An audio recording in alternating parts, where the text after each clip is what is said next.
Hey, everybody. Welcome to the RunDot podcast. We know strength training can be beneficial for a runner. So today we have with us Run Coach who does elite strength training programs for his athletes. And he's here today to tell us the do's and don'ts for runners going to the gym. That coach is podcast favorite, Brady Hoover. Brady is an ACSM certified personal trainer and a 2:48 marathoner who's been coaching runners and triathletes for many years. Brady, thanks for coming back on the show. I'm so excited to be here. When you guys reached out to me and said, hey, we got to record something on strength training, I said, that's like my bread and butter. That's what I love to do. That. We like to have you on this show, whether it's strength training or gear checks, whatever it is. We always ask you to come on probably at least once a month. Yeah, frequent flyer. Yeah, I like it. Well, if you're new to the show, I'm Carrie Tollefson, Olympian broadcaster, and your guide to the world of RunDot. We treat the show like any good workout. We'll start with a warm-up question, settle into our main set conversation, then wind things down by having Coach Brady answer an audience question on the cool down. Lots of good stuff, so let's get after it. This is the RunDot podcast, the running show that brings you world-class coaching with every conversation. Let's get started with today's warm-up. Okay, Brady, we're going to warm you up here. This is the question. We are having this gym-themed episode today. So I thought I'd ask a gym-themed running warm-up question. Brady, what's the longest or furthest you've ever run on a treadmill? Oh, geez. Yeah, we used to call this, or we call it the dreadmill. I now call it the treadmill because I don't dread it. It's having two young children. A few years back had me embracing it. I wanted to continue training for marathons. The only way I could do it was to embrace the treadmill. I've gone 2.5 hours, 20 miles on the treadmill before. That's crazy. Did you have any tricks, or like every 5K or every 5 miles you'd get off and like change a shirt or get a drink or anything like that? Yep. I'd have a couple of shirts next to me. So I would, so I'd be changing those. Netflix. Yeah. New definition of Netflix and chill. I usually fall asleep when I'm with my wife watching TV because I'm up at 4:30 in the morning. So I usually fall asleep a little bit before 9. So I get to catch up on all the shows or the missed episodes that we miss, so I can watch them while I'm running on the treadmill, and then we can chat about them. I love it. I mean, there are so many different tricks that people use to stay on the treadmill. I think the longest I've gone is about 14. So probably roughly like an hour and a half or so, but that's long enough for me. I do love a good 3 to 4 mile run. If you all are getting to know me a little bit, you know my favorite run is like the 20-minute run. That's a great one to do on the treadmill. You hammer it out and you're good. You're good to go. But I agree. We can't call it the treadmill because it is a really good tool for us to have. So let's go. Let's move into the main set, Brady. This is all about the do's and don'ts of strength training. So first question today, what inspired you to pursue a career in strength training? Good question. So it was not part of my roadmap originally. I was a lifelong athlete, grew up playing soccer. When I got into my college years, started lifting weights, and, was more in it for, looking good, putting on muscle, with no sport specific goals other than to build some muscle, look a little bit better. So I dove into like all the books, the Arnold Schwarzenegger's training Bible, body sculpting Bible, you name it. I just wanted to learn.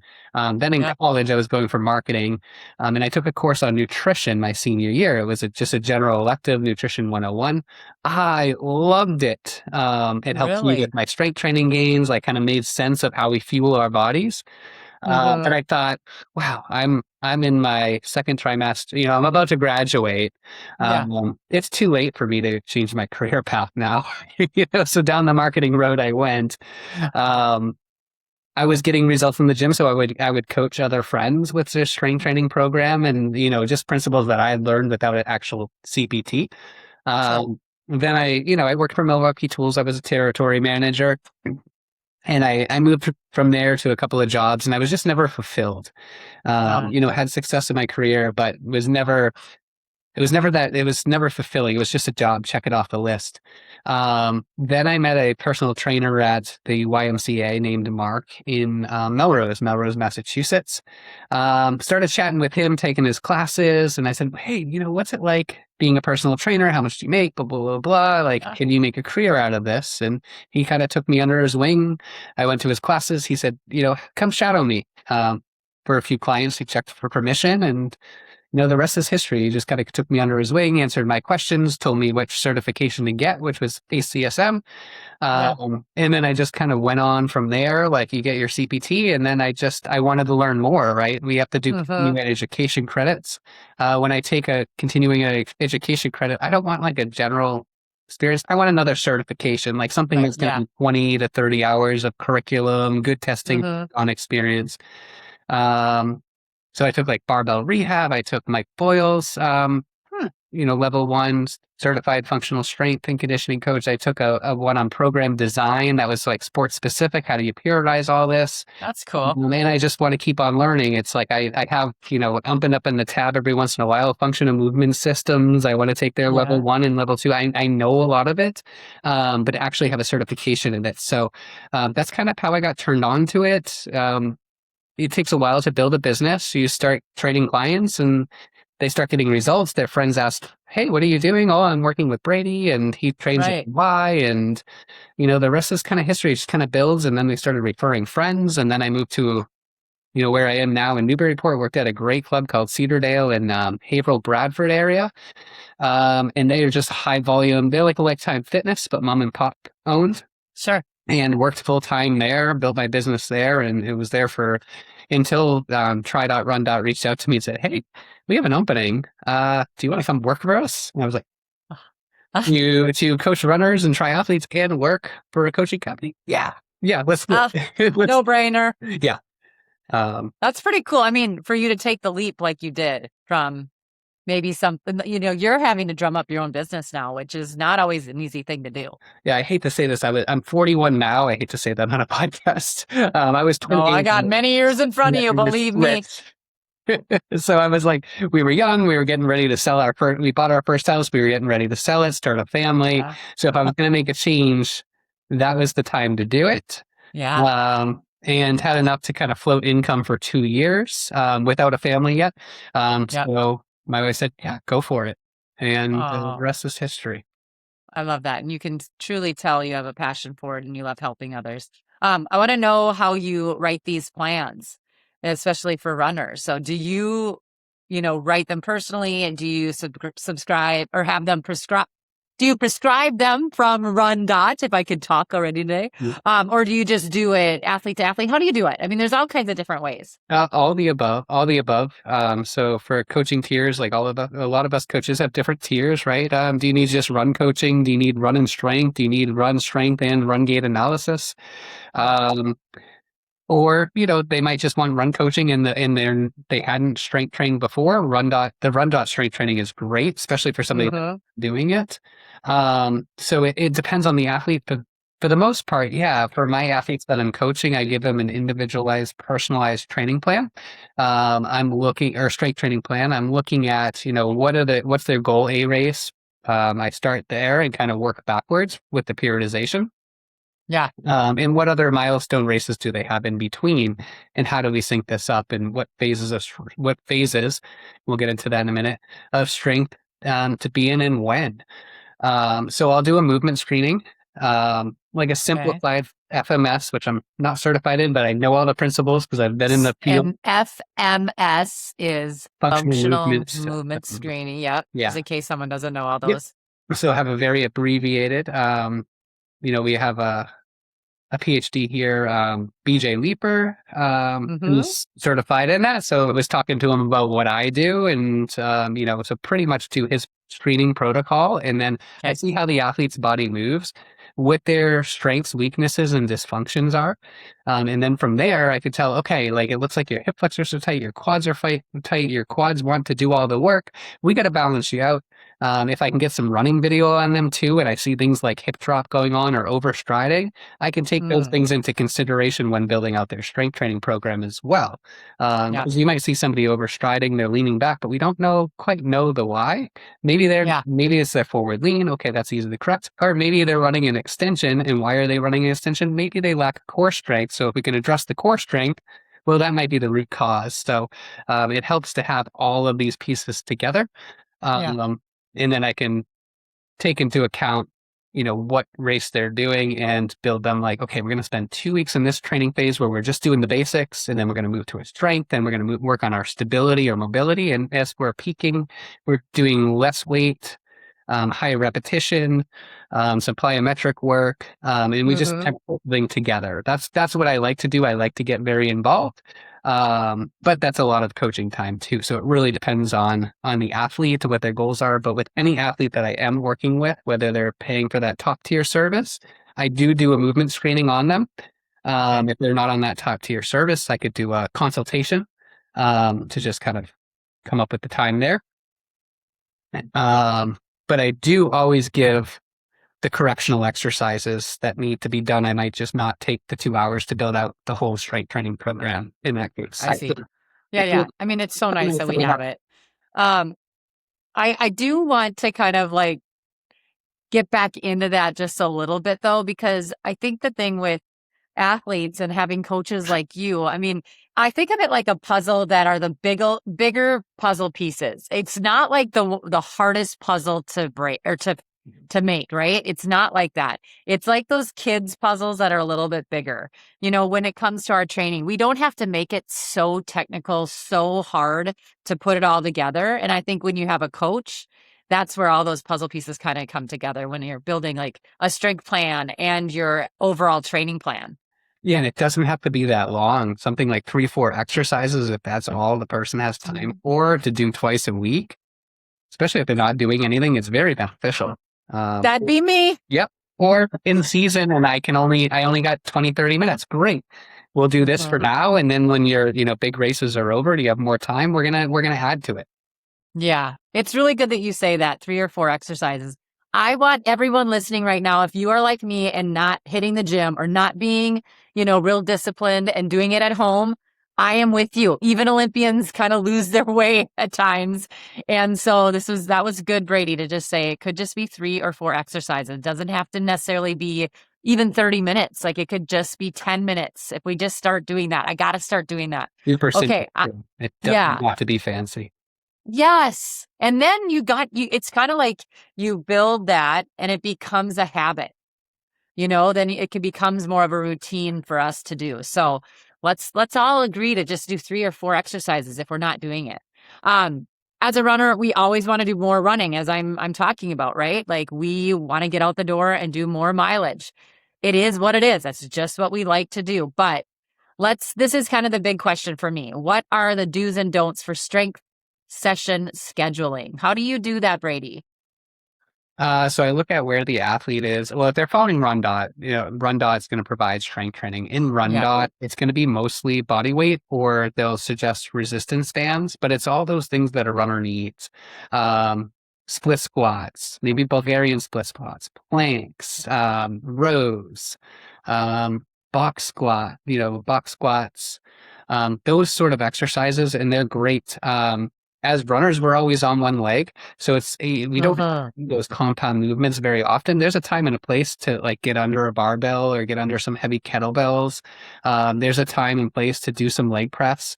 But when we're in season, we're going to benefit more from like training unilaterally, like on a single plane of motion, single leg, mostly static. So if I'm personalizing a strength training program, I'm taking into account, are they doing a half marathon, 10K, 5K, or are they doing the full marathon? Because that's going to differ how our rep counts, right? If we're doing high volume, we can't do heavy weights. We can't do 6 to 8 reps to failure while we're running 40, 50 miles a week. It's just a recipe for disaster. We can still do that lift heavy phase, but we'll lighten the weights and we'll go through, those. So I'm looking at how the athlete moves. I'll screen them for mobility. So I'll put them through a squat pattern. Can they squat?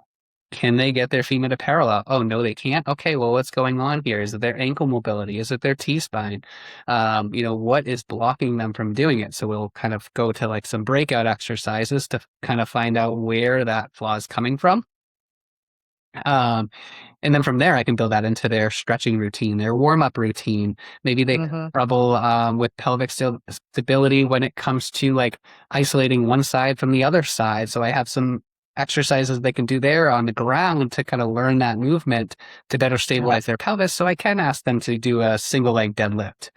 Maybe they can't own that position right now. They get pelvic tilt going on because their body just doesn't know. So I'll give them those correctional exercises. If I'm building the training plan, I'll give them the strength exercises that go along with it as well. So a lot to consider. And also, if they're quad dominant, our programming may not be fully balanced, if you will, where we're, if we're doing a quad exercise, then we might do a hamstring exercise. It might be like a 2-to-1 where if I'm going to involve the quads a fair amount, I might have to give them 2 exercises to engage the rear chain to keep things in balance because they are so quad dominant. Right. I think people forget that. They always think, if the old school way is what you do on the left side, you do on the right side. What you do in front, you got to back it up with the back. That's a good thing to remember too. And that's also where personal coaching, personal training is really beneficial at times, especially I think as we get older and we really have weaknesses that creep in just from daily living or the repetitiveness of going out and doing the same activity year after year. Yes, and we don't in our everyday lives. We don't move laterally very much. We're in one plane of movement. We run from point A to point B in one plane of movement. We're very, very, unless I'm going around somebody, do I move laterally? Right?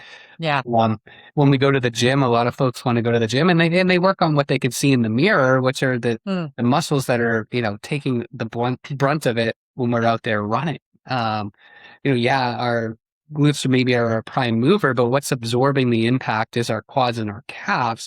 So then if we then go into the gym and start training our quads and our calves, well, we're not having that equal reaction between our hamstrings and our glutes to keep things in balance. And it becomes a point where if someone just keeps pushing like that, they're going to end up with a hip issue, a knee issue, an IT band issue, because that balance has shifted. There's so much strength in the quad that it might be pulling an IT band forward ever so slightly to cause pain where there's not enough tension coming from the hamstring and the glutes to keep that in place. So there's that shift. There's all kind. I could go on and on. I could see where your mind is just like thinking of every little piece of the body right now. It's so cool. Like you love this stuff. So let's talk a little bit about day 1 and day 2 then, if we can. Like everyone talks about arm day and then they talk about leg day. Do we as runners have that same kind of scheduling that we should put into our plans? No, a good plan is going to involve the full body. Because when we're running, we use our arms. Imagine trying to run with your arms down by your side. How much? It's one of the first things that when I'm looking at people's forms, especially newer runners that are older in life, I'm like, you can't forget your arms. That's what propels your legs. Like people forget that. Yeah. Yeah, arm strength is a big part of it. Our shoulders are working. Even our chest is, it's working. There's a contraction every time we swing our arms and we hit the ground. Like our shoulders are contracting, our chest is contracting. People forget about that. Our back, our back is involved in that arm swing as well. So it's important to train all those things. We don't have to go super crazy with it. Just some of the basics. So that's why I like to prescribe like a day 1 and a day 2, because I think everyone would benefit from 2 days of strength training. And we can make that 20 to 30 minutes. We can keep it super simple. And when programming super simple, and those that are going to program from themselves, just think about the different types of movement. We've got, so we have knee dominant exercises. Those are like our squat pattern exercises. So you want to have, in programming, you want to have at least one of these, the bare minimum, and this is where we start. And then if they have more time, then we get more volume, right? And we get smaller muscles. Most bang for your buck. You want a knee dominant exercise. That's going to be something like a lunge, a squat, a step up, a leg press. Those are what we would consider knee dominant exercise. Then you want a hip dominant exercise. That would be something that's going to more involve your hamstrings and glutes. And if time is tight, I want something that's going to maximize that. So something like a deadlift, a bridge, a hip thrust, single leg, and there's single leg versions of that too. So there's our two leg exercises. We want a hip dominant and we want a knee dominant exercise. Then we want, if we do a push exercise, like a push up, a chest press, that's going to involve our triceps, shoulders, and chest. So we're working 3 different muscle groups right then and there. Mm. So we want to push, we want to pull. A pull is going to work our back and our biceps. If there's extra time, an overhead lift to work the Yep. shoulder that way, or an overhead pull. And then I always want a core exercise in there. So anywhere from 4 to 5 exercises. If I have to eliminate something, maybe it's the vertical press and we put something else. We're good about picking an exercise, a certain variation of a chest press. Maybe I get them on an incline at that point to involve their shoulders a little bit more because we're getting rid of the overhead lift. I don't like to get over, I don't like to not give the overhead lift because it's something that Right. we could benefit from. But when time is tight, what are our goals? What's this athlete need? Okay, so I'm going to piggyback on the previous question when you Yeah. said just 3 to 4 exercises is a really good place to start and probably a good place for any one of us, no matter if you're lifting all the time or not. But if you could, and I put you on the spot, tell us the 3 to 4 exercises that you would say are your most favorite or the most prescribed. Like, what do you think we should do at home or in the gym? That's the 3 to 4 best exercises. Yeah, if the balance is there, single leg deadlift, split squat, and some sort of like a lat pull down or a pull up, and then a core exercise. Okay. You're going to pretty much hit every muscle group doing that. If you do the squat and the deadlift in a single, split squat, that's on a single leg, Yeah. and single leg deadlift.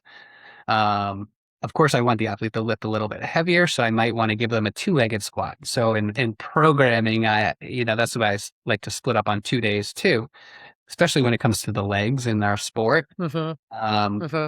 I'll give them, say, day one, they're going to do a goblet squat with a kettlebell. And Okay. that's on 2 legs. Mm-hmm. Then I'm also going to give them a single leg hip hinge. So I'm going to give them a single leg bridge, a single leg hip thrust, a single leg deadlift, Okay. something that's going to put them into hip extension.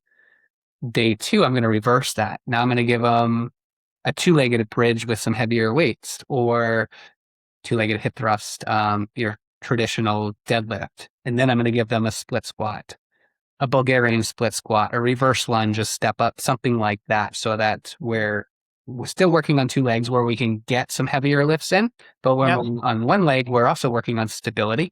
Mm. We're working on good movement, Yep.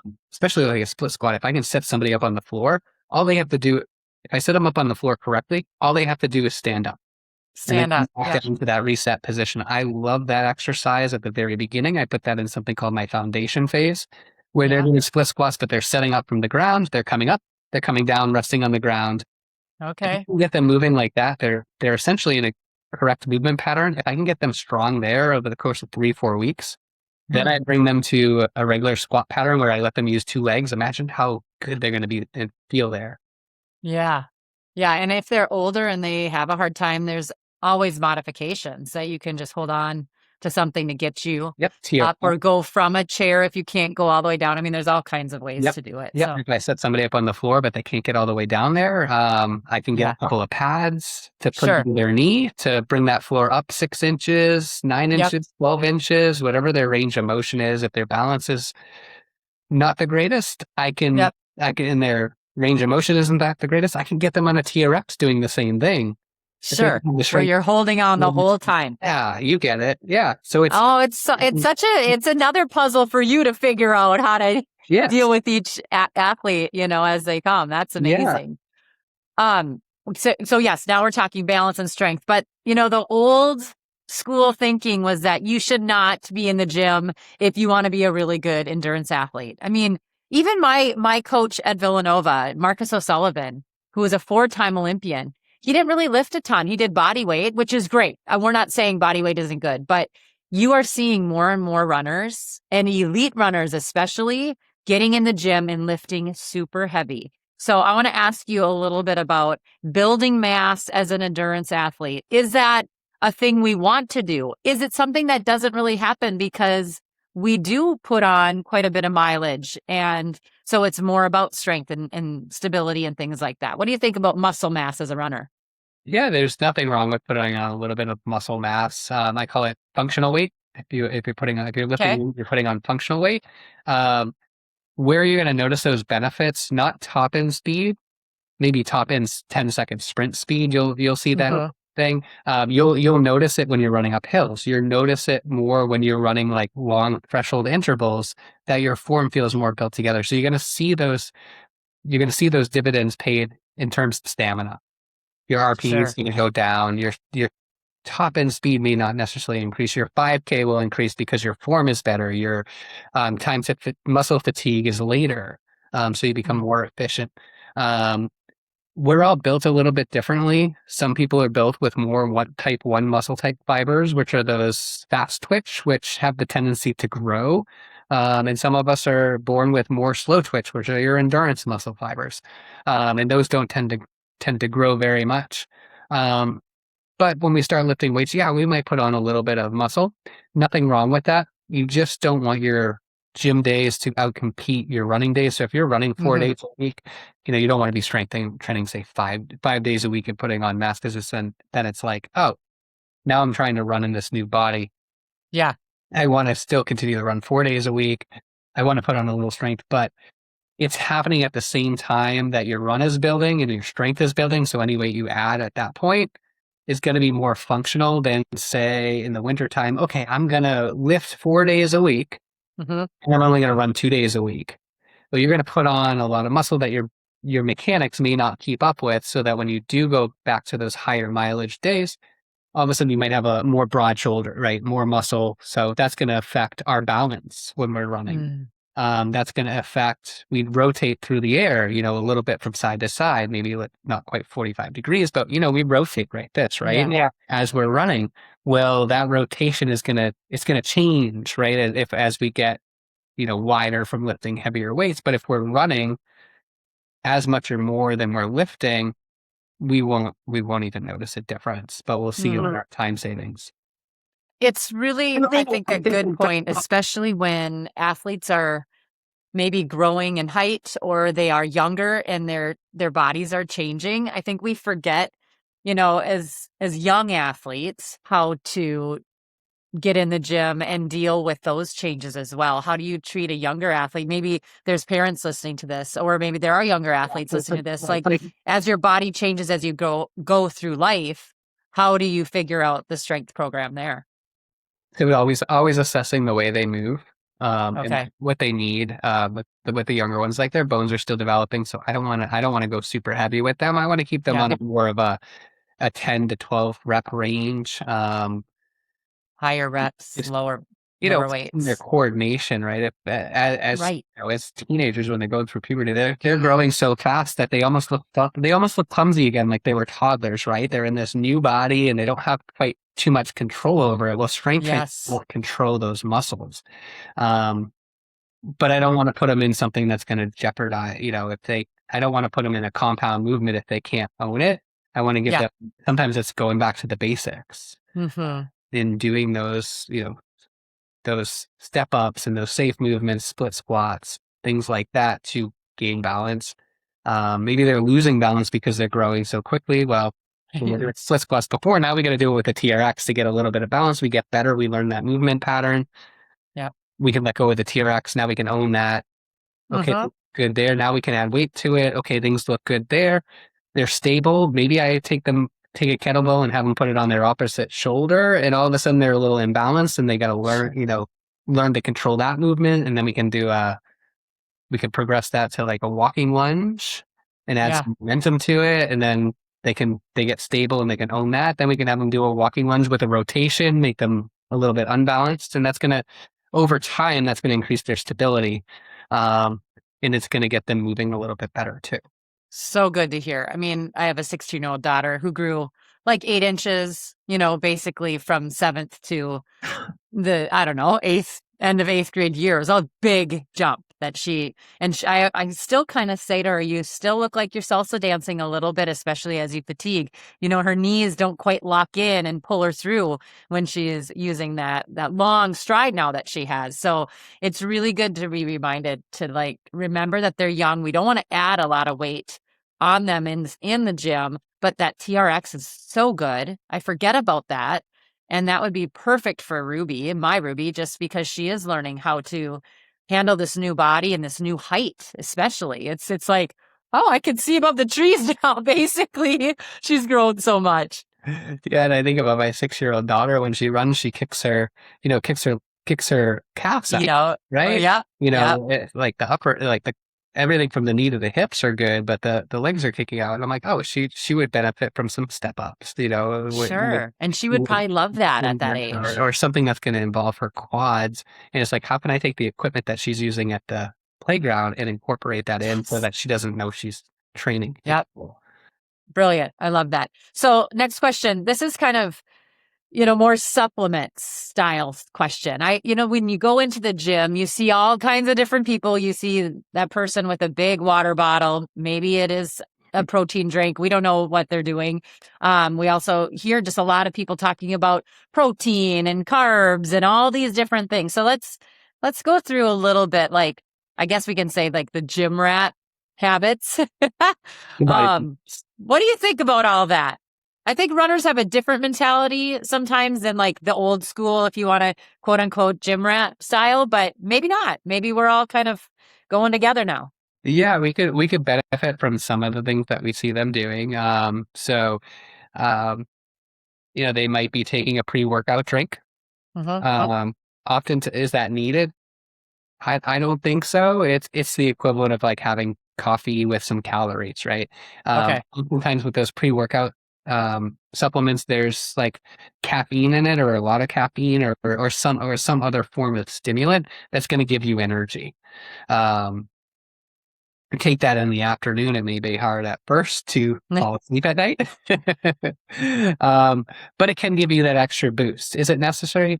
No, I mean, these guys are in there for, the folks that we're thinking of, they're in there for more than an hour, right? Hmm. They're doing heavy weights, so they need a lot. And the reason they're in there for a while is they're doing heavy lifts. So Yeah. they And they might kind of have to, like, pump themselves up to get in there too. It's like it's a little bit different style than what most endurance athletes do. yes, not really what we need. They're doing heavy weights with, Uh-huh. say, something like a 5 rep to failure. You're going to need 3 minutes of recovery, 4 minutes of recovery. You go heavier than that, you might need 5 minutes of recovery. So they're going to be in there a while. Yeah. So before they can perform that lift again. You'll see people walking around with gallons, water jugs. I think part of it's a convenience thing. I Mhm. have to be going back and forth. They're doing curls in between Yeah, with those. these bodybuilders are also taking creatine.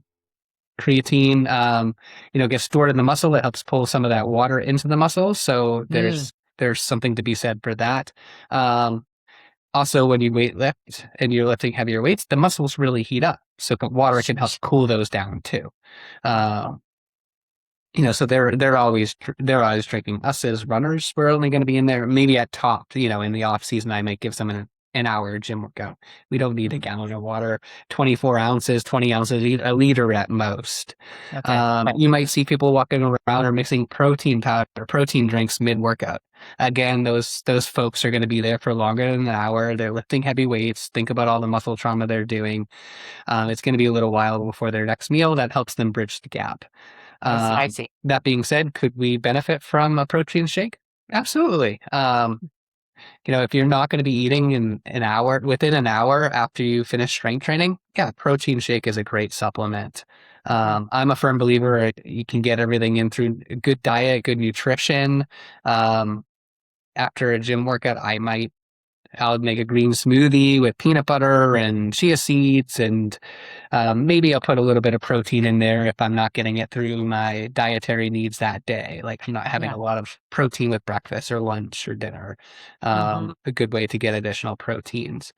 I think that covers everything that we usually see them doing nutritionally in the gym. Yeah.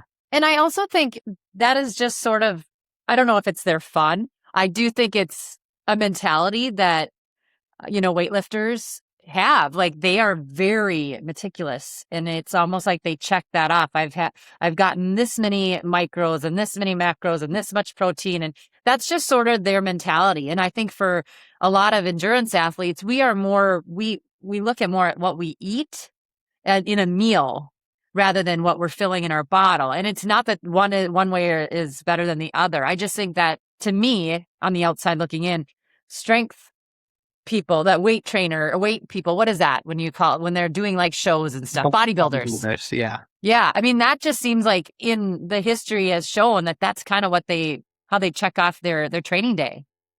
Yeah. Yeah. They're tracking all their macros. I mean, some runners do as well. I'm not sure if your dietitians back in the day when you were competing at a high level were like tracking all your macro and micronutrient. No, No. we didn't do that. No. I mean, we talk carbs, we talk protein. Yeah. And actually Jillian Tholen, who's been on RunDot, you know, she will talk about any kind of training. She would talk about bodybuilding or endurance, but you know, it's just interesting to hear how you sort of, again, have to adapt to the athlete that you're working with, bodybuilder, trainer, or endurance runner, triathlete, whatever. Let's talk a little bit about when we're in the gym, like free weights, machines, bands, mats, all the things. You know, are there some that are better than the others? What do you think?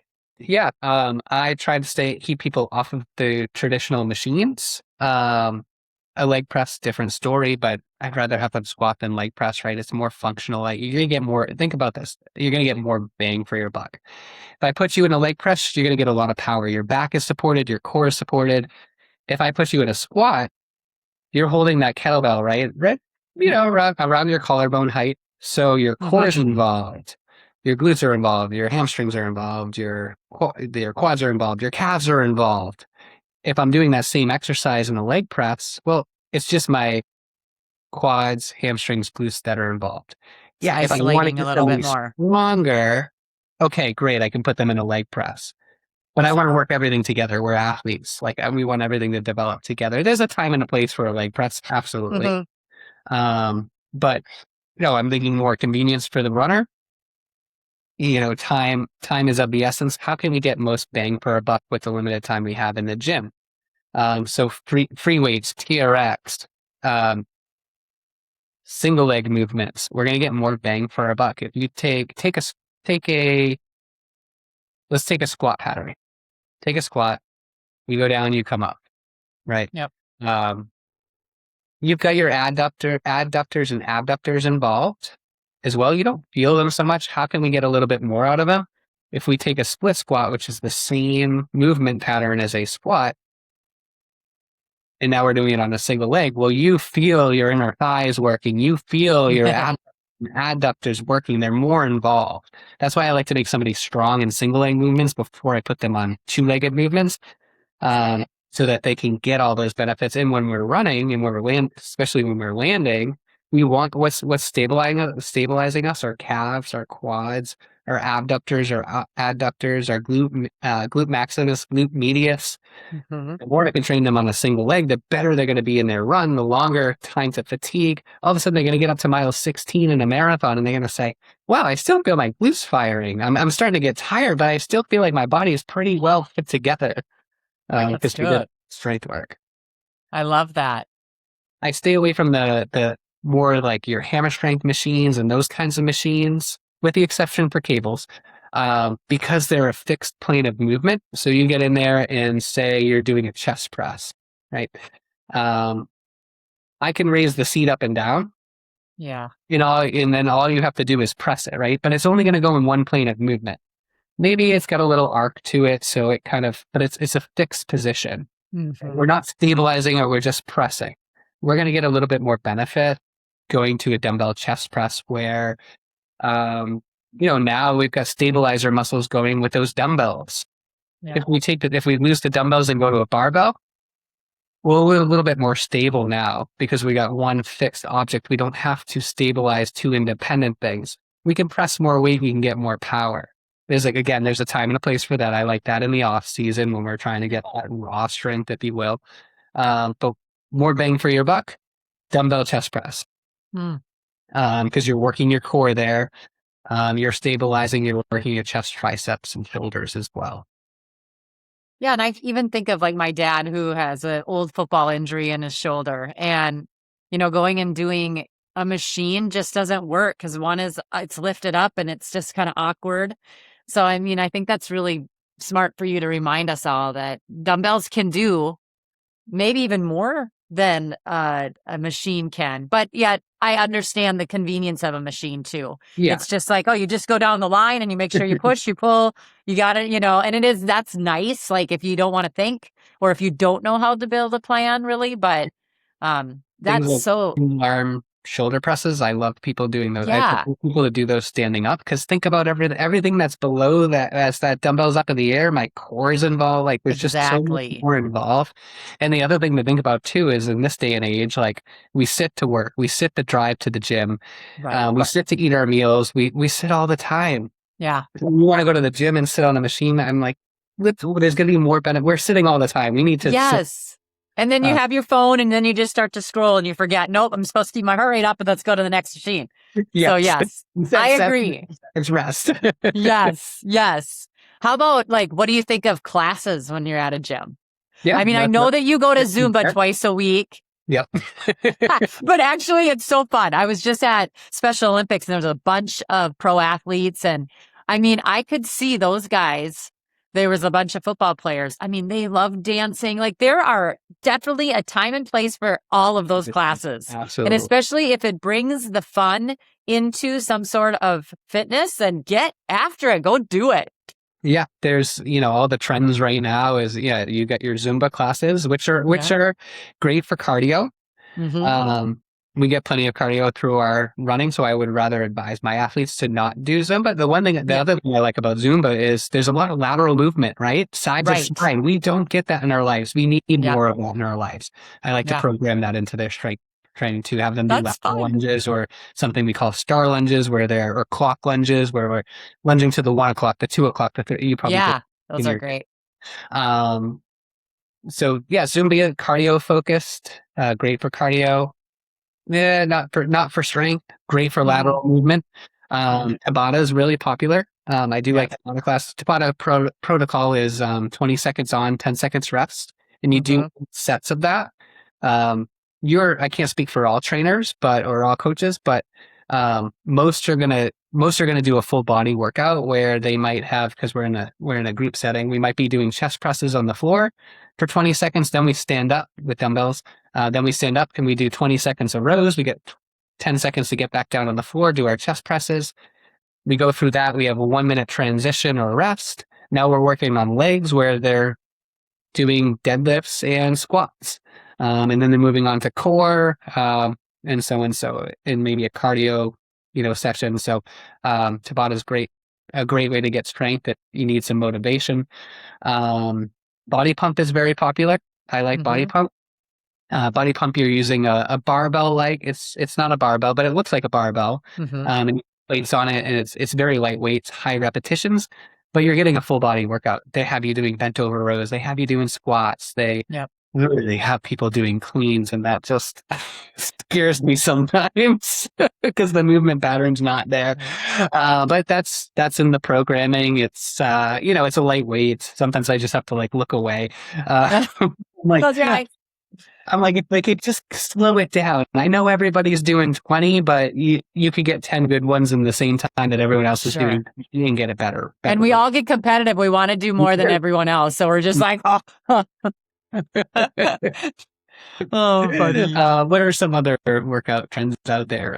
Circuit training. Circuit training is great. That's when if someone's really time crunched, we have the cardiovascular system to do it. So we might do something like, say 10 goblet squats, and then immediately followed by another exercise, different muscle groups. So if I'm going to write some on the circuit, maybe I have them doing goblet squats, and then having them do something more static, like a bent over row, where they can get their heart rate down a little bit because the goblet squat's going to elevate their heart rate. After they do that, maybe I have them do a single leg deadlift. After that, maybe I have them do a push-up and then rest. So they can go 4 exercises and then rest. Saves time in the gym. Again, you need the cardiovascular system to do that. Right. You don't want the heart rate to get too high. So I'm very particular in how I program those. This is going to get the heart rate high. This is going to keep the heart rate where it's at. This might allow them to get that heart rate down a little bit. Those kinds of things. So those are the trends that you kind of see in the gym. I'm trying to think what other classes, any popular ones. Even if you're thinking of cardio, like your spin class, which I love. Boxing classes, I think, are super fun, especially when you are injured and you're trying to become a different athlete for a little while. If there's something you can't do that's related to running, like an elliptical or whatever. I love those Yeah, high energy I love it. classes that, yeah, Good for cardio, good for building leg strength too. exactly. And it translates really well. It's pretty much the same muscle groups as running. So if you're injured, but you can cycle and you can take spin classes and you can get the tension up there and you get the wattage up there. You feel the muscle burn. That's going to help you when you run overall too. The quad burn in those classes. It's so good.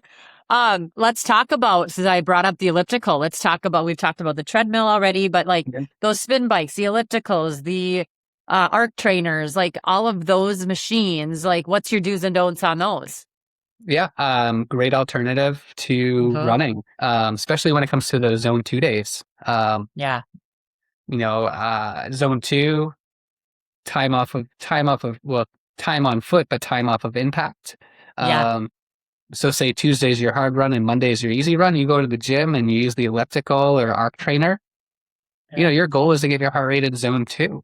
So go to that low range of zone 2. You're not getting the impact. Think about how much better you're going to feel the following day when you show up to that hard run workout. You're going to get a little bit more out of it.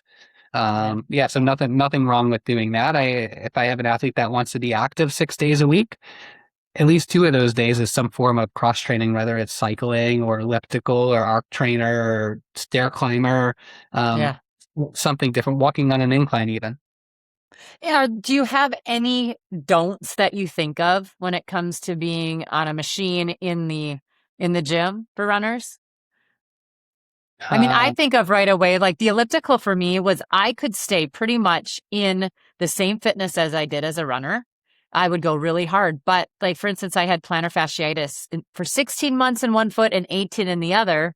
And to me, when I look back now, I'm like, was that elliptical trainer good for me? Because I basically, I think, kept myself injured, even though my foot didn't hurt quite as bad, after the elliptical as it did when I was running, but it still hurt. So those are my don'ts. Like if something still bothers you while you are doing a non-impact machine, you have to think about that. Find something else that will serve the purpose. We'll coach on what other alternatives we could do if that was an issue. Does it bother you while you're cycling? It might because your calves are involved. Okay, well, does it bother you in a recumbent bike? Going to be hard to get the heart rate up there in a recumbent bike, but what can we do? Right. What can we do? And there's so many alternatives. There's even those like I forget what they're called, like the ski ladders where you're pulling with your arms. You can get heart rate right up there. There's the UBE, the arm bike. That actually is one. I used that like crazy when my foot was so bad and I couldn't even get on the elliptical anymore. And I'm telling you, people, get on that thing. You will sweat like nobody's business and you will get a good workout. Those are great. If what bothers you, well, you could take a little, what you're not doing with the pedals, you can do with the arms and still get that into that sweet spot where it needs to be to still get those adaptations.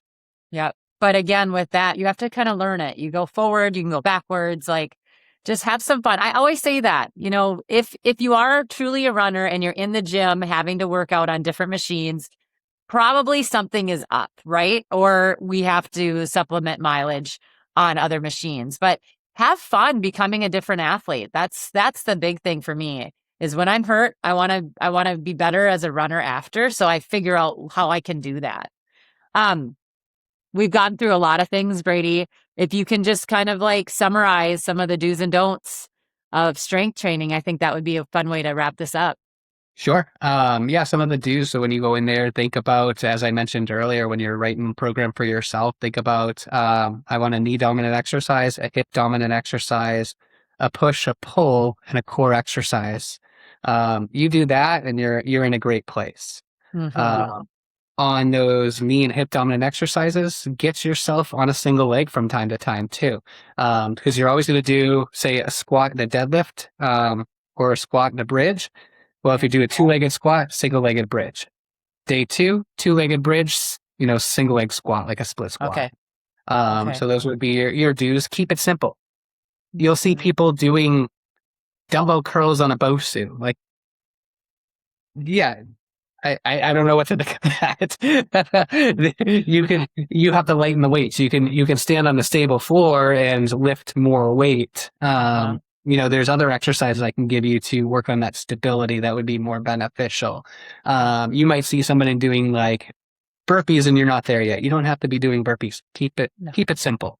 I like to say, um, before we started writing papers, first we had to learn the ABCs. Then we could write Mhm. small words. When we could write small words, we could write sentences. When we could write Yeah. sentences, we could write a paragraph.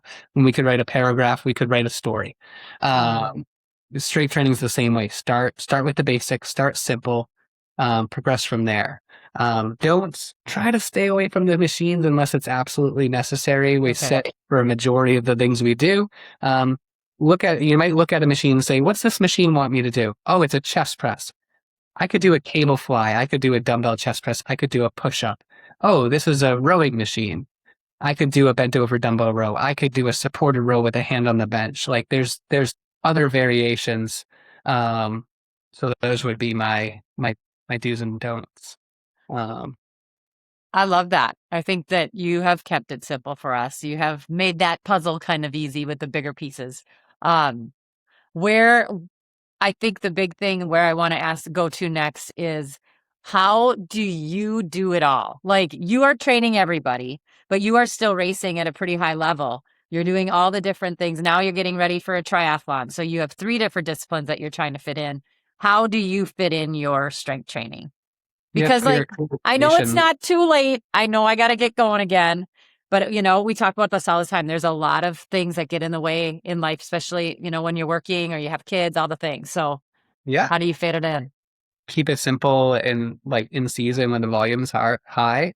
Um, I keep it to two to three sets. I get if you're new to strength, one set of 10 reps, go Uh-huh. through it. Week 2, maybe do 2 sets. If you go in there, the gold standard is like say 3 sets of 10 reps when we come to muscle endurance, but doesn't mean you have to start there. Work up to there. Yeah. If you're coming from nothing, start with 1 or 2 sets. 3 sets is going to make you sore for days. We don't need to go there. We don't want Correct that. it. What my training looks like right now in season, I'm sticking to split squat, single leg deadlift, push up, pull up, core exercise. I'm setting it up in a circuit style so I can, do all 5 of them, then rest, do all 5 of them, then rest, do all 5 of them, then rest. Done, right? Some heavier weights. They're the heaviest I can maintain there. In the off season, when my volume's lower, that's where I might do 8 to 10 exercises. So I'm just doing more volume. So if I'm doing a goblet squat, I might do a split squat. And also in that same workout, I might have a single leg deadlift. So now I have 3 exercises for the legs. I might be doing a push up and a chest press. I might be doing a pull up in a row. So it's just more volume. Okay. What I'm doing when I have more time and trying to increase a little bit of muscle size. Then the season comes along. Okay, I can reduce. What's the bare minimum I need to do to get a little bit of benefit, but also help prevent my body from injury? I love it. Yeah, Well, minimum dose.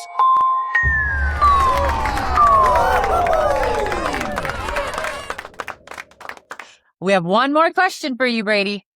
And that's the cool down question. It's a question from our audience. Emily from New York. She says, with the hot summer we are experiencing right now, I find myself running more in the AC at the gym. I've dabbled with the different treadmills that they have. They have the traditional belt version, a more platform style belt, and even the one that is curved where she has to generate the pace herself. Is it better to use different ones throughout the week, or should I spend most of my time on a specific type of treadmill? So it sounds like self-propelled, the arc treadmills. Yeah, and then you see some of the Woodway treadmills that are like slats that, feel a little bit more road-like. Then you've got, your Matrix or NordiTrack or Life Fitness treadmills. And they have basic ones too, the really fancy ones that have more cushioning, feels like you're running on a cloud. What are the differences? I like the Woodways with the slats. Those are super expensive. So your high-end gyms will carry them. Your Planet Fitness will have your traditional treadmills. Maybe they have a self-propelled one. Um, Nothing wrong with any of them. Do what feels right for your body. If you need a little bit more cushion that day, get on one of the more expensive treadmills. If you need something more road feel, the Woodway treadmill, your basic treadmill. The arc treadmills are really hard to run on, and the pace, Yeah. that's showing on screen, gosh, it's humbling. It says I'm running a 10-minute mile and my heart rate's sky high. Right. Enough for those things. But I do love the arc trainer for my zone 2 runs. I do like those because I'm just controlling my heart rate. I don't have to worry about pace and RPE. I'm just trying to keep my heart rate around 140. So yeah, if it's telling me I'm doing a 12-minute mile, well, I don't know if that's right or not, because if I was outside, I'd be running a lot faster than that. Yeah. But those are also fun to run on and kind of push. So yeah, they all serve a benefit. But do what feels right. I like to rotate through the different treadmills depending on what the demand is in that workout that day. And sometimes, I don't know about your gym, Emily, but my gym has a track. So I like to do my warm up and cool down on the track where I'm running zone 2 pace. And then I'll do my intervals on one of the treadmills, and then I'll go back to the track and just run some laps. I've played around with doing intervals on the track, but 10 times to a mile, the knees don't like that very Get much. dizzy. Yeah, those corners are sharp. Thanks for listening to the RunDot podcast. Help us out by leaving a rating and review on your listening platform of choice. For more opportunities to learn from our coaches, check out our YouTube channel and follow RunDot Training on social. Ready to train with us? Head to rundot.com and get started for free. Until next time, happy training.